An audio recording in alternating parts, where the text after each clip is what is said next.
This is Lahna Turner, and you are listening to the Break It Down Show. Oh, yeah. Oh, yeah. And now, the Break It Down Show with John and Pete.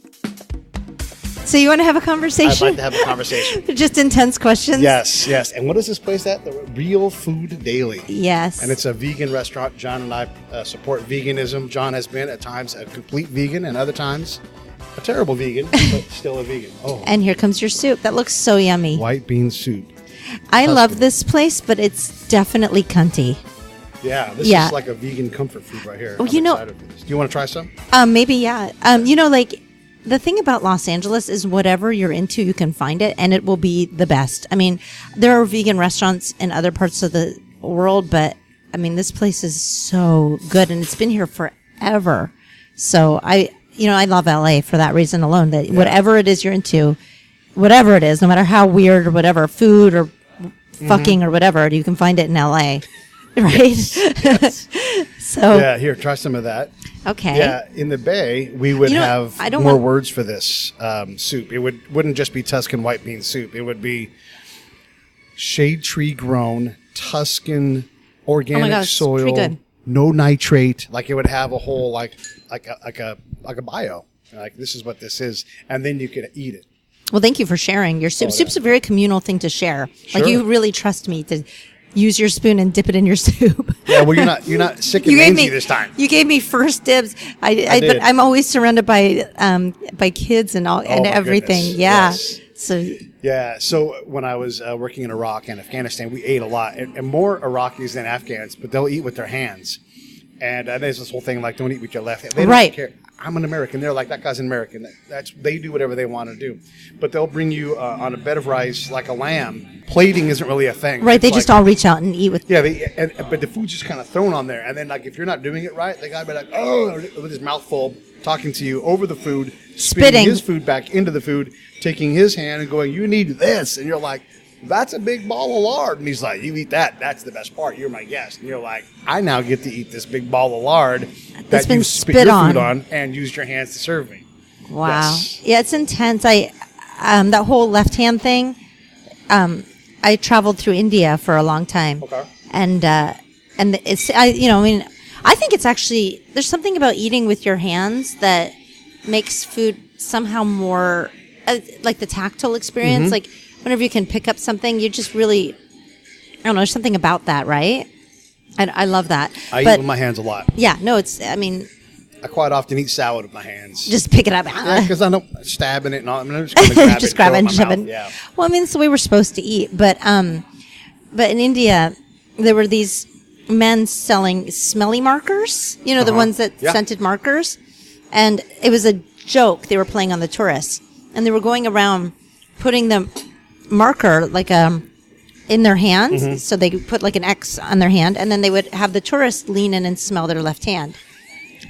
And so pretty funny. I was walking through the market, and the man was like, "Smelly marker," and he shoved his left hand in my face. Yeah. And all the men around him were dying laughing, and I know how funny it is for them. Right. But I was like, "Oh, you asshole! You just shoved your poo hand in my face." Yeah. And it is so rude. But I did not lean in for the smell. I knew not to lean in. He didn't get me in the I'm going to let you smell my hand. He just shoved his shit hand in my face. And the poo hand is nasty. Yeah. It's not cool. Yeah. He was not being but that's like the best joke that you could play on a tourist. Yeah. Because I mean it's shocking. You're going to get the response that you need out of that. I'm trying to think of what the equivalent would be for us. It'd be like handing somebody that they don't know what it is. Like, I don't know. Like, I have a joke that I do that sort of akin to that same family of jokes. Is if I meet you, like we hugged when I saw you, right? If I was to do my joke, I would jump back like you shocked me, and I'd say, "I've got a sunburn." And then you have to respond to that, even though like it might be ridiculous. We might be on the moon. You're like, "How did you get a sunburn?" But that's not how anybody responds. Right. They always go, "Oh my God, I'm so sorry." Like, right. I made that up, and then they're like, "Oh, you asshole! You totally got me." So it's one of those things where you're going to get this immediate, abrupt response, and it's going to be funny. So at least the people that did the joke, at least. Well, the cultural, like, I don't know. I found that amazing. Like that it's just purely a cultural joke. So I'm sure all day long, tourists would go over and sniff the guy's hand and then be like, "Oh, lovely smelly marker. Maybe buy a few." Right. And that's the ultimate, like, haha. Yes, it's creative content to sell his product. And he's made his miserable life interesting by fucking with the people who he hates the most, the people who have to buy his shitty, smelly markers. Like, please, stop telling the joke.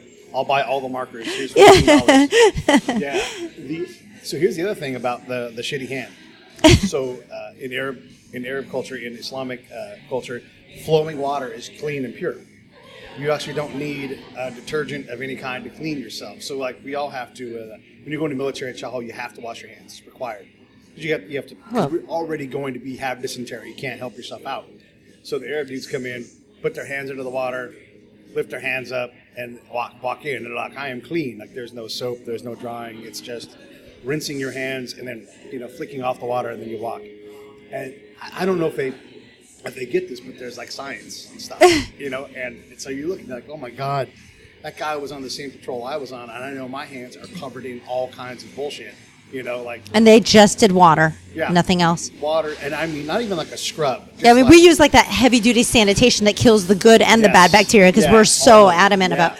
Right, we might even double wash. We're like, I soap it, and then I hand sanitize it, and then I dry my hands so I don't have wet hands 10 minutes later, creating more bacteria. But they don't, and they don't even like scrub their hands effectively. They just kind of go, my hands are wet, so it's like pouring bleach on my hands basically, and I'm walking in, but there's not any bleach in the process.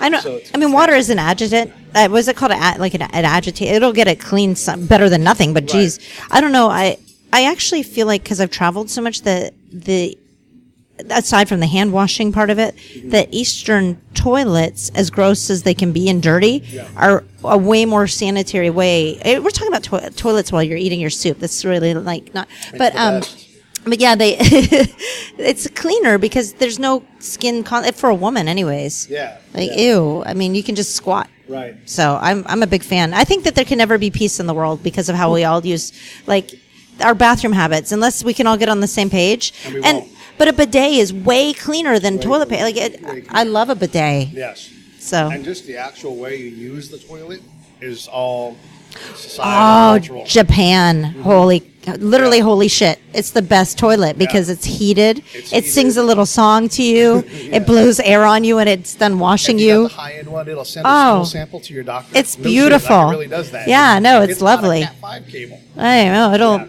it'll finish you and everything. It's terrific. It does. Yeah. Oh, I love it. I actually have I pooed in a really weird place story, if you'd like to hear this. Sure. We're about to eat our lunch. I'm in Egypt doing an army assignment. Oh, I have a good Egypt poo story too. All right. So this is good. I'll go and you go, and I'll make mine short. So we would go out all day to the pyramids, go run around the pyramids, and come back. It was really. So you were stationed where, in the Sinai, or like in the? Because that was right after 9/11. I ended up in the Sinai, and so you had a lot of military there. Yeah, well, it was an exercise. And so every day, my job was to take like the tour bus of all of us in our civilian clothes out to the tours, and we would see Dr. Zawas, like the chief. Hold on, wait. Okay, so that.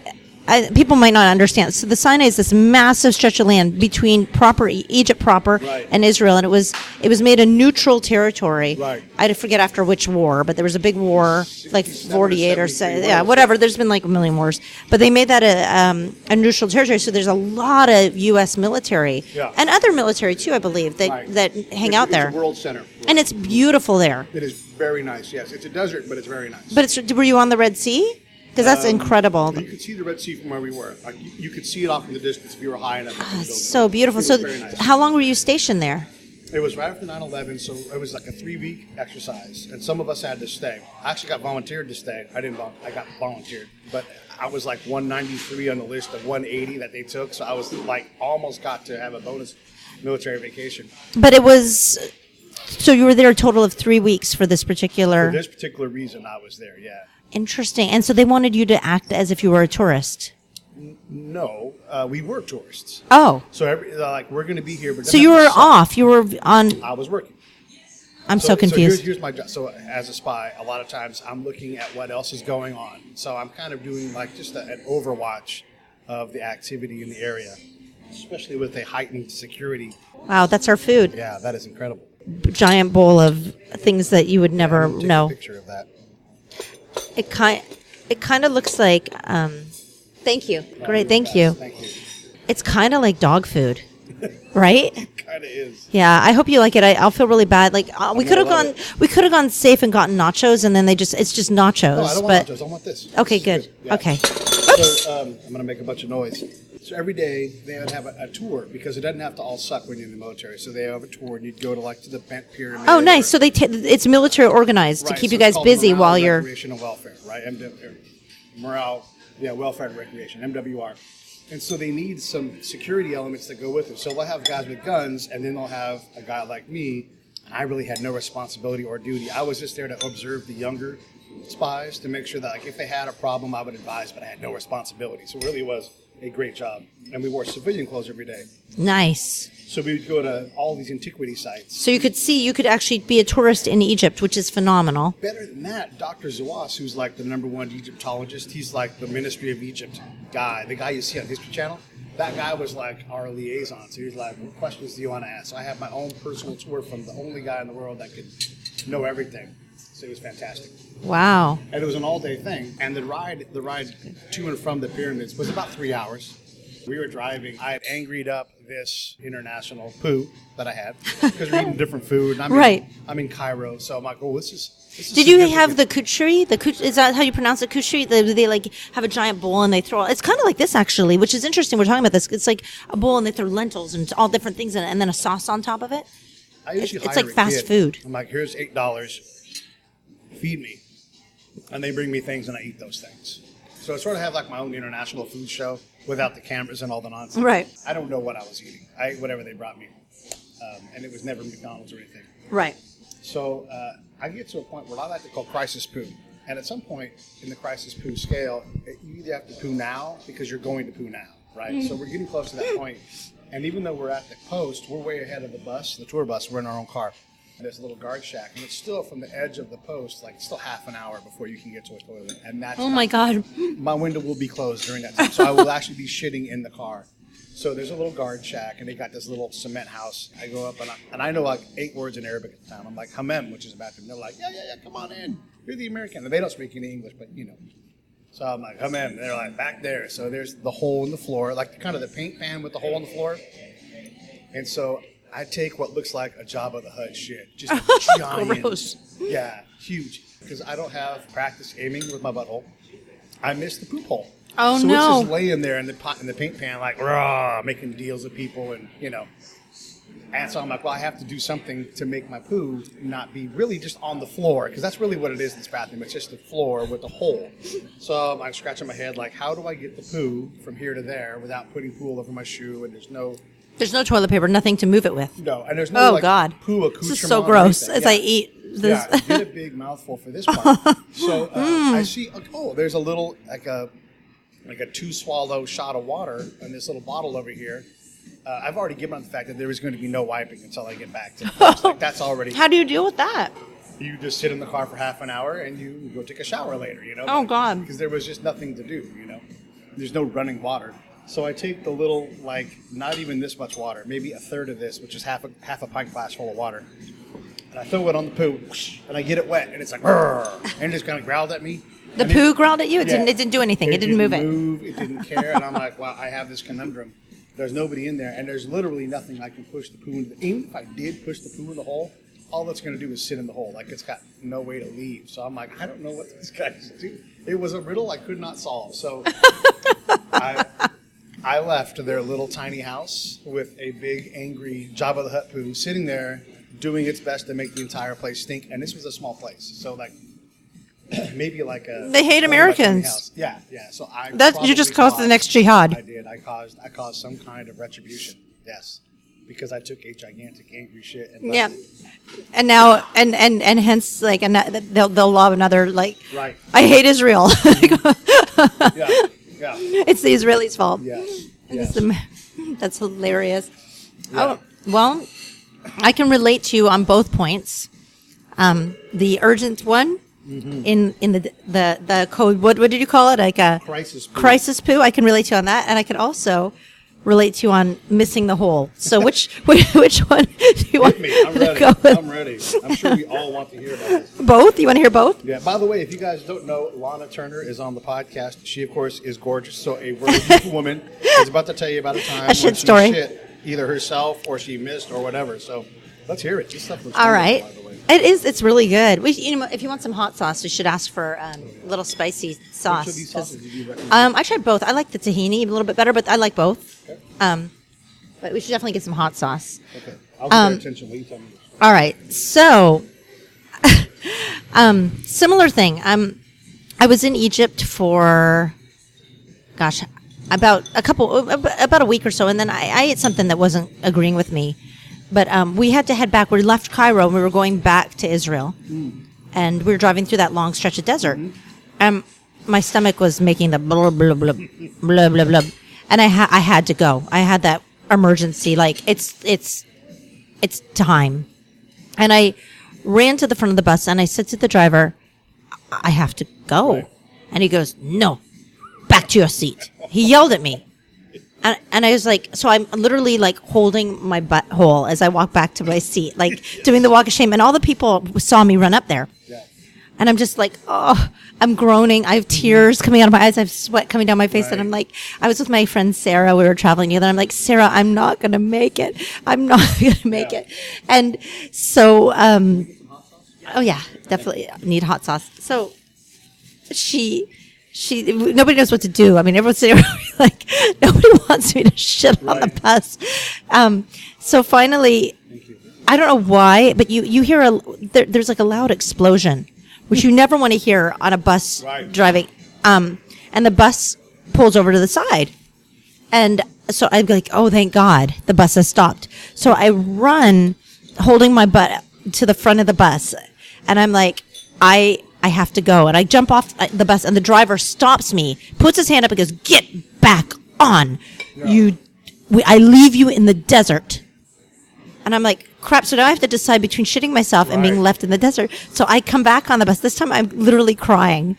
And I walk back to my seat, and I'm still holding my ass. And everybody on the bus knows. Wow. They all know what's going on. Yes. So I sit back down on the seat. He had blown a tire. So he's driving, and it's just making a ton of noise. And so now I'm just sitting there trying, and everybody hears me. I'm crying. Like So finally, he pulls the bus over again, and he tries, and I jump off the bus, and he goes again, no, I leave you in the desert. And I go, fine, and I run over this little embankment. Like there's like a little gully, not enough to really hide myself. And I turn my back to the bus, and I take an explosive. Kapow. Yes. And I get back on the bus, and to an applause. He didn't leave me, but everybody, nobody spoke English. Nobody, but they all knew. We all identified. And so I took a ginormous I'm sick in the desert in front of a busload full of people that I will never know or see again. But that was really bad. And the poo on missing the hole is kind of a love story. Oh, it's like Rocky. It's a love story. So let's hear your love. It's a love story. I love traveling. I really do. I'm so blessed. I've gotten to do some travel. When I was, so the trip to Egypt was part of a 10-month trip I took after college. I had saved up enough money working as a photojournalist, which is crazy. Mm-hmm.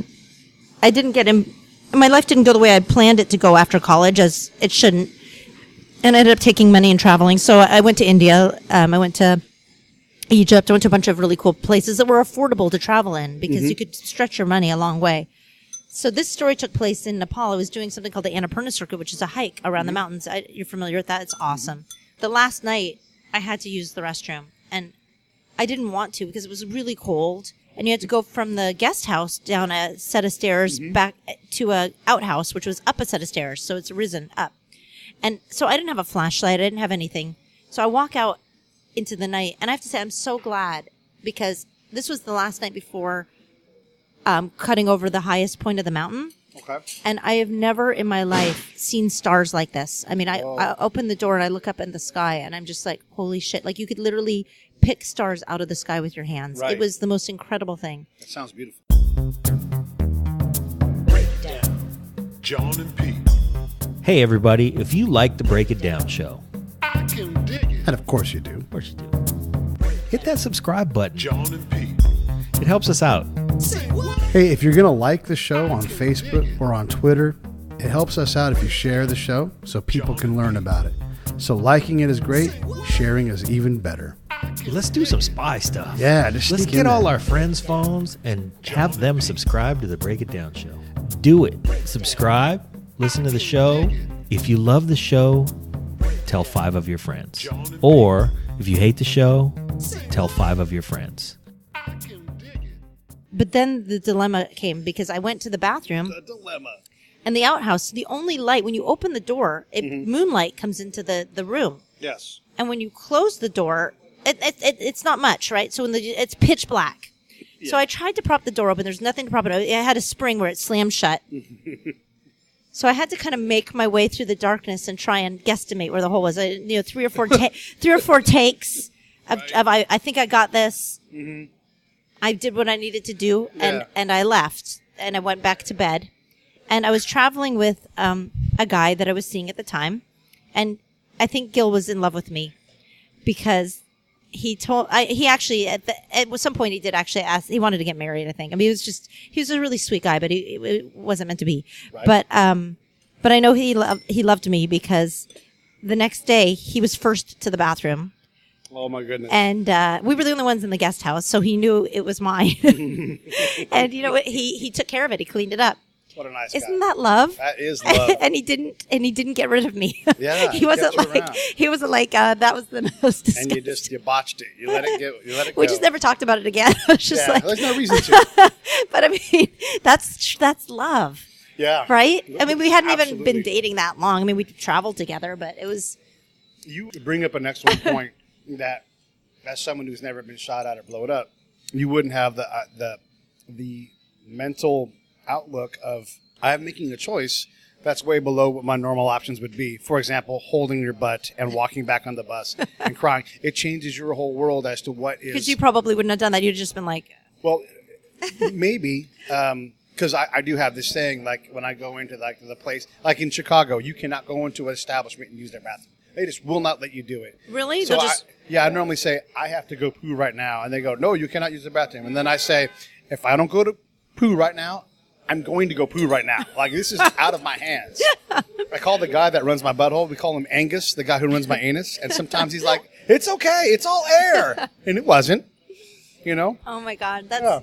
I don't. I mean, if you go into an establishment, you need to use the bathroom. You need to use the. I never understand why they send you away. That's so rude. Mm-hmm. Like you're never going to go back to that establishment again if you were ever to patron it. But that's really funny. We're just talking about shit while we're eating at a place that's probably going to make us shit because it is like vegan, healthy sea vegetables and weird shit. Mm-hmm. Tempeh. So. And this is one of many I pooed my pants stories that I have. But I had some level of lower gastrointestinal discomfort, but no big deal. And anytime you have to go do anything, made me laugh with my mouth full of food. You have to walk typically a long place. Like you walk to the chow hall, it's a half-mile walk. So you're walking everywhere because you're spread out over a large area. Our storage container was a serious commitment and a walk. You had to walk, let's say, 20 minutes to get to it. And by the time you're there, and it's 100-something degrees outside. Everything, everything's harder, everything. So I go to our storage area to go, I don't know, count the TVs we have, whatever nonsense I had to do. And on my way out, I realize, at some point here in the near future, I'm going to have to poo. But it's okay because there's a porta-john about 200 yards away. So I walk over and I hop over the little cable fence. It's got like a pylon, a cable, kind of 3-foot high thing to keep trucks from driving into the containers. And I hop over that. I go to the container, and I know I got to fiddle fuck with this lock to make it work because it's this bullshit lock. So I'm fiddle fucking. And then the bell rings in my head. Angus goes, ding, ding, ding. It's poo, and it's ready to go. Solution set. Let's rock it. And I'm like, no, it's not time. Fiddle fuck. Right. So now I'm kind of committed because I've fiddle fucked with this lock for literally like 5 minutes. And it's open, and I'm like, I now have to fiddle fuck with it closed. So I may not make this anyhow. Like, I already was in the hazard zone. Oh, no. I can see the shitter, but it's still like I said, like maybe 150, 200 yards away. Oh, no. And I'm thinking, okay, this is terrible. And it's right up next to where the headquarters are, like all the people that are making the high-level decisions, which are where I often go and advise people. Oh, yes. no. Yes. So I'm like your bosses and everybody are right there. Yeah, everything is right there. Oh, no. This is rad. Yes. This is really bad. Oh, no, so I'm like, well, let me take care of the business that I've got here because I'm already committed. The lock is open. I still have to fiddle fuck with it, so it's going to take me an extra 2 minutes to do what I've got to do. I write down my numbers. I fiddle fuck with this lock. I finally get it to lock again, and I'm like, all right, if I breathe through this, I'm going to be all right. And I have one more choice. There was walk around the pylon, 3-foot-high cable fence, or go over it. And time is not my friend. So I make the decision of saying I'm going to risk the scissor kick over, and I'm not jumping, but I'm just, one leg, the other leg. Oh, no. And that was a bad choice. Oh, no. I shit my pants right then. Oh, no. The scissor kick got you? Yeah, the scissor kick caught me. Oh, so I get halfway over and I'm like, oh, well, I've and not just like a little bit pooped out, like all of it, And you're far away from any place where you could change, too. I have a slogan for this. Was there anybody around? Like, were you all by yourself or did anybody witness that? I'm going to get to that part here in a second. Oh, no. Then I have this thing that I say is like, oh, I've shit in my socks. Because it just, pow, all the way down to your socks. This is all wet because it's, you're just, not feeling well. Yeah, so now I have this calculus. Like, I can walk over to the bathroom and do some immediate, cleanup. But what in reality I need is a shower. Mm-hmm. If it's down to your socks, there's no. Right, yeah. So, and I don't know what the condition is of my pants behind me, but I know I have shit myself, and it was very And fluid. so you can probably see it out the I'm back assuming of your that you pants. can. Oh, no. And so now I'm thinking everybody that takes my advice is in this place. I'm going to have to walk right down the main avenue. Everybody in the world that lives in my little subdivision, like hundreds and hundreds of people, all have to walk up and down this road where I'm about to go squishy sachet on down. And then, so I have to make this choice because I can't just go to the bathroom because that's not going to solve my problem. I'm going to have to make this half-mile walk back to my room. And then yes, tons of people see me, and I try not to mention that I've shit myself. And although all of us sort of know, it's okay because it happens, you don't want to give it up. You're going to let them think whatever they're going to think. Maybe they thought you sat in something. I'm hoping. I don't know what they thought. But so I walk all the way down this boulevard of shame, and then you get to the point where, the boulevard has the bathrooms right on the edge. And, of course, my room is as far as possible, on block 2 at the very last. I'm in, room street 1, room 2. Got to walk all the way to the end, and I'm nowhere near the bathroom. So I've got to go back to my bathroom, an extra 100 yards or so, and grab my shower shit, a pair of pants, all these things that you wouldn't normally take to the bathroom, and then walk to the bathroom. Or just get in there, take a shower, take my shitty clothes off, maybe, rinse them out. And no. You got to get fresh change. Right, yeah. right. Well, I didn't make that choice because I was like, I gotta get out of this situation. So I ended up taking 2 showers. So you showered it once, put the clothes back on, then went back and showered Yeah. Oh. Yeah. Did anybody see you and front you out? All kinds of people saw me. I don't know what they thought. No one bugged me about it. But people that, take my counsel. And I don't know who's even behind me and what jokes are being made or anything. But there's hundreds of people walking. So it's like you're walking in traffic. They smell you. Well, luckily we all smell in that case. Oh, my God. Yes. Yeah, when you're traveling, it just becomes part of and then also when you have kids. I mean, I can't tell you. I mean, I'm immune to. I can eat through anything because I've dealt with it all. Mm-hmm. You know what I mean? There's not a day that goes by that I'm not wiping one of my kids' butts. At this point, they can pretty much do it for themselves. But my son needs me to go and make sure you got it all. You know, so he'll sit on the toilet yelling for me for 10 minutes before he'll get. You need some backup, right? Yeah. So I'm immune. And they're boys, so you're like, I better do this. Well, one's a girl. Oh, right. But okay. She's older. She's pretty self-sufficient. But every now and then, though, and I mean for years. I mean, I've been sharted on. I've had everything. Yeah. That's kind of how it just goes with kids. But yes. Wow. Well, how do we top that? I don't know. We should transition to something else. Well, let's talk really quick about limeade. I guess last time I talked to you, I just put food in my mouth. By the way, I want to tell you something real quick. First time I ever came to Real Food Daily, I used the bathroom, and there was a ginormous pube on the toilet. And I was like, this place is really au naturel. Right. Totally organic pube.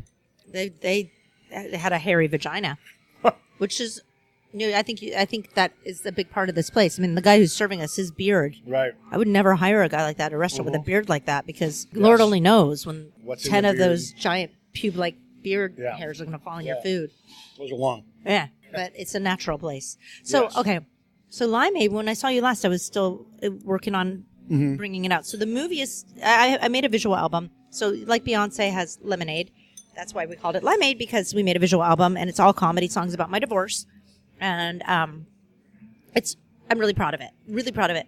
But the first thing we did was record the music. So what we've done now, we released the music. So the music is currently available on iTunes, and I'm really proud of the album. So you can look up Lahna Turner Limeade and you can download my songs, and I'm really proud of them. The reason why we released the songs first is because we've submitted it for a Grammy nom in the comedy division. Right. And so it's on the docket. And so people who are in NARIS can vote for my album. When do you find out about nominations? Like in the next month or two? It's going to be pretty soon, right? It's pretty soon. The voting window is open still. So, I mean, look, I don't anticipate getting that far along, although I don't want to say it can't happen. Anything can happen. It's kind of like Wayne Gretzky, right? Nothing can happen unless you take the shots. Right. So we're taking the shot, and we know that the product is super great. The problem I don't have in my favor is that there are people who are in the submission, as I am, who are huge names, Right. like with machines behind them. So like, I'm up against people who have publicists. Ninja publicists is what they're called. I actually called a manager and asked him, how do people get the noms? He said, well, you have to have about $15,000 to hire a ninja publicist. I'm like, well, then these people are like probably been working that angle for the last 6 months. So if I get it, it's because, reached out to a lot of people and they recognize how great the product is. I already know I've had a number of people vote for me because it's a great product, and I've already been told that from some people that they were going to vote. Right. But it might not be enough to, again, it's comedy in the Grammys. Most people aren't concerned with comedy at the Grammys. They're concerned with the best, best song of the year. It's down below polka. It's like, Yeah.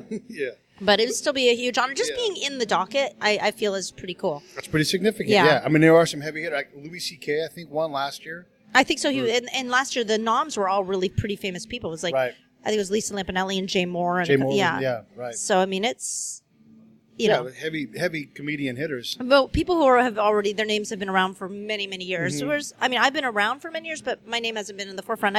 I haven't really been very career focused until this year, due to the fact that I was very relationship focused and children focused. My life was in absolute turmoil. I was chasing a very sick man around the country, trying to keep my marriage alive, instead of focusing on what I need to be doing, which is surviving on my own, which is where I am now, which is all very serious stuff. But it's resulting in a great effect, because here I am sitting with you doing your podcast, and I've got a great product out now, and I stand behind it 1,000. I think it's one of the funniest. I call it the Jagged Little Pill of comedy. It is one of the best breakup albums. It's so I'm going to pay you a compliment and say it is fantastic, because what I don't want people to think is like this is. Wait, are you saying like, have you listened to it? I've not listened to the whole thing, but everything I've listened to, and I have taken time to listen to it. Everything I've listened to is excellent. So I don't want people to think this is like, and this is not a hit on Adam Sandler, but this is not Adam Sandler, very simple playing, funny voices. You actually have a real talent for singing. Thank you. And it sounds like a professional album. And then you listen to the words and you're like, wait a second, there's a whole lot more going on. So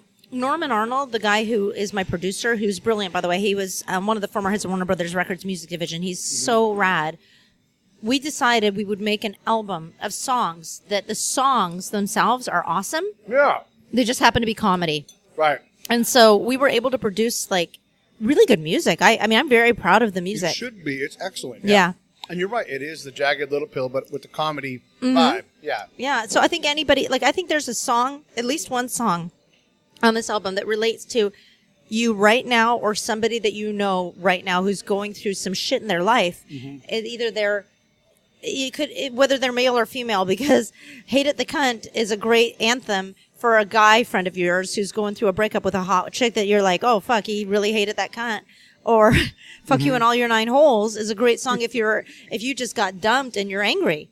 And they're all different ones. So what's going to be really fun is when the movie comes out, because I've been at least 2 of the videos are completely done, and another 4 are super duper close. Maybe need 1 or 2 more edit passes. And then, we have a total of 9. And then the last song, if you listen to the album New Dick, We're just going to roll credits over New Dick. Okay. So I'll probably do a still frame video for that. But that's fantastic. How long is the movie going to be once it's all done? I don't know. I haven't seen an entire edit for it. So far, all I'm seeing is the snippets, right? Mm-hmm. So until I see the whole thing, but the album's over 30-something minutes. So hopefully I'm hoping we get close to 42, which is the length of a 1 hour special. Okay. I don't know that we'll hit that. I think we're going to come in shy. So we can always just give them this show talking about food and vegan food. But I mean, there's so many good things that are coming out of it. Like it's not. I've had so much support online. I've had downloads, which, by the way, guys, if you don't mind downloading it, I'd greatly appreciate because my finances are fucked. You can hear it for free on Spotify too, which I totally would do if I was you. But like, if you want to download it and send, I haven't had access to cash since June. Wow. Yeah. 6 months. I haven't had cash. Yeah. I mean, my bank account was emptied and I haven't had access. I put everything on my credit cards since June. That's crazy. That's a fucking douche of a move to do that. A lot of it means my groceries for the past 6 months is getting an 18% charge every month on top of my. That means every apple I buy is 18% times 18% over and over again. You've done the Axl Rose. You've taken your credit card to the liquor store and you bought all your groceries. Yeah, no, I mean it's paying interest on apples. On apples, which is ridiculous because the money's there. It's just it's a game, and it's not a funny game, and it's not a game that's good for my children. There's kids involved, right? Yeah. This is stupid and it's uncool and it doesn't make sense. So we should support you by downloading the songs. Yes, you can support my cause and you can download some music. And listen on Spotify. It'll end. Spend a couple of it'll end and it'll all work itself out how it needs to. But in the meantime, you do have this really solid piece of work. I mean, I'm it's fantastic. so proud of it. Right. And financially, I want to be independent anyways. I don't want to ever have to ask anybody for anything at some point in my life. I want that and I need that. So this is not a bad thing. None of it is. I try and take everything and spin it in a positive way because I don't think any of it is actually, it just forces life in a different direction. And also, when I try and think of when we talk about traveling and I think about how life can be bad, my problems aren't as bad. Like I'm not a charity case. There's a woman that I saw in India who didn't have a nose. So every time I think about, something shitty is happening in my life, I still have a nose. Right. Like I don't know that, but in any case, I have a great product and people will like it. So this is very. It is good to have a grounding point though. One of Jay Moore is a friend, and one of the guys that he sort of follows, a fan of both of our shows, is a guy named D. Lives out in Colorado. I know that guy. Yes, he's got intractable pain. It never stops. It doesn't go away. And it's just I don't have to fight that fight. Yeah. I've met people that have had their lives just destroyed because of where they live. Middle class. Like I had a job. I was a lawyer. I was providing for my family, and now my country is torn to pieces. And we don't live in any of those things. It doesn't make our current problems any less real to us. But I just don't want to let, like, if I get down, I mean, and I have been stressed and it has been upsetting, but if this is a fight, then that's, by upsetting me is the only way that person wins. So I'm just trying to stay cool, get through it, and be smart. And but I've been very creative. I mean, the great part about comedy is it comes from shit, like when you have shitty experiences. And so that's why I'm so proud of Limeade. I mean, I took this like fucked up, horrible experience and made something really funny. Right. And it keeps feeding itself. I keep getting more and more like great offers. I shot 2 independent films this summer. And, wow, look at you. Yeah. So, good things are happening. This Is Meg is one of them. And the other one was shot by my friend Catherine Reinhardt. She's amazing. And like, so we're just, all these good things keep happening. So I'm just happy to be thankful for what you have, what you're building, those kind of things. I've got great kids. So I'm very lucky. Yeah. Limeade, make sure we get that on iTunes. And if you're a Naris, you vote 064 on the comedy section. If you write it in. Right. Most, maybe I'll get the nom. Hopefully, yeah. I hope so. I don't know. I'd be very honored, and I'm just happy to be in the docket. It's cool because I can post flyers online and talk about the Grammys. And, yeah. Okay. Yeah. You also have your own podcast. Let's talk about that real quick. Yeah. You're going to be on it this week. Oh, okay. All right. That's fantastic. Yes, I was on with Diane Kawasaki, and that was a lot of fun. We gave dating advice to some of your people. My dog is in love with you. I should have brought her with me today. she's a military service dog, and she remember she fell in like she was like hot and heavy for you. Yeah, animals love me for whatever reason. we have a deal. Yeah, I don't know what the deal is, but they love me for sure. And she's a sweet dog. So it's called Perfect 10 Podcast. The Perfect 10 Podcast. Yep. And what do you guys talk about on it? It is awesome. It's funny. It's funny. We just try and have fun. My whole mantra is as long as I'm having fun, then other people have fun listening to it. So I try and get people to come in and talk about stuff that they haven't talked about on other podcasts. Mm-hmm. So keep it, but like today we talked about poo. It's pretty original. Yeah. But yeah, it's been an evolution, the podcast, because it started out, the Perfect 10 was, myself was the 1 and my significant other was the 0. Mm-hmm. And so we were the Perfect 10, which actually worked for us because I always felt like we were quite perfect together despite our size difference. Right. But when the divorce started, I was going to let go of the podcast because I'd built it around him. Mm-hmm. And then, one day I was like, you know what? No, I want to keep this going. I do all the work anyways. Yeah. I do all this work on this thing and I'll just see where it goes. And now it's got its own life and people don't even know about him. Yeah. It doesn't even matter. Like nobody cares. I have my own audience, which is awesome. So yeah. It is. So, it's called Perfect 10 Podcast. It's on the All Things Comedy. It's on the All Things Comedy Network. And you should definitely check it out. There's a whole bunch. Kevin Pollak's got a podcast on there with you guys. There's so many. With Bill Burr and Al Magical's network. Do you like this, by the way? I love this, by the way. This is fantastic. Yes. It's good, right? It's like you can make this at home so easy, probably, right? Yeah, it's some leaves and it's some rice and it's some cabbage and a carrot maybe or something. Yeah, it's fantastic. Like the spinach. Yeah, and we are at Real Food Daily. I want to hear your shit story tomorrow. I want you to call me up and tell me how.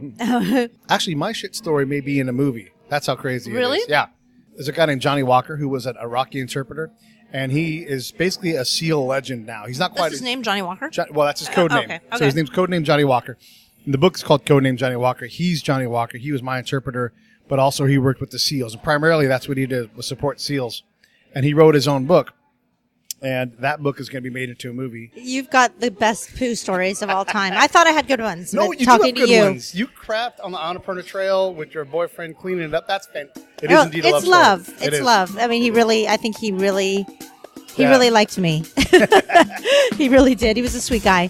So if you really like Lahna, like we all do, you should go and download the Limeade album on iTunes or wherever it is that you get music. Please, or Spotify. You can listen to it. It's going to be really good. And be patient because in a few months I'll drop the videos, and the videos are phenomenal. I'm really proud. If it looks anything like it sounds, it is going to be absolutely a hit. Hopefully you get nominated. We'd love to have you back on anytime. Okay. Always fun. Anytime. I like hanging out. Yeah, we're fun. Yes. All right. Thanks, Lahna. Thank you.